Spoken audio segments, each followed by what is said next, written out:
We know that gases are dissolved in magma and are a factor in volcanic eruptions. Typical gases are composed of water vapor, carbon dioxide, and sulfur dioxide. In this experiment, we will look at several aspects of gases in magma. First, it is important to know that gases can travel throughout the magma in different ways, which are called flow regimes. This experiment will look at slug flow regime. Further, viscosities affect gases and explosivity. Low viscosity magmas allow gases to escape easily, whereas gas pressures can build up in high viscosity magmas, which result in violent eruptions.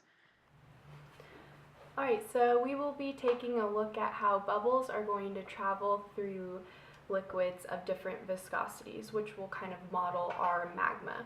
So we'll look at a highly viscous fluid, which would be honey, a medium viscous, which is going to be oil, and then a low viscosity, which is going to be water.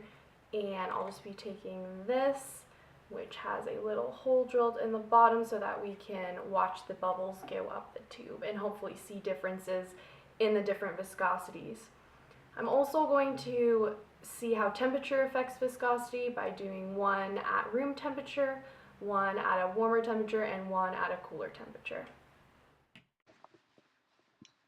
Alright, so the water is supposed to model our low viscosity magma, and it's honestly very hard to see any differences between temperatures for this one.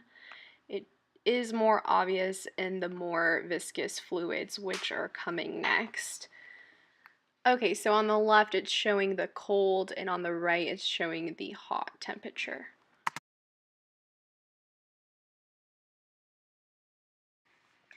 So in the corn oil, the bubbles are traveling slower than in the water, which is less viscous.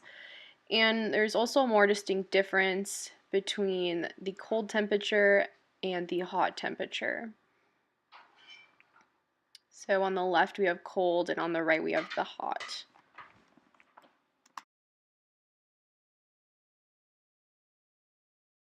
So in the honey, which is representative of a high viscosity magma, you can really see how the gas is traveling a lot slower. This also can allow for more gas built up, and it's also easiest to see the temperature difference and how temperature affects viscosity.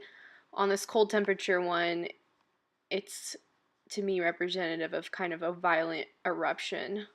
In this one, you can really see the stark contrast between the hot and cold temperature effects on viscosity.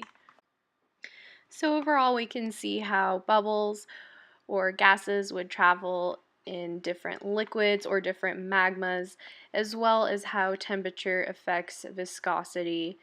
So higher temperatures are going to lower viscosity, and lowering the temperature is going to increase viscosity. Thanks for watching. I'll be using this. What the hell is this even called?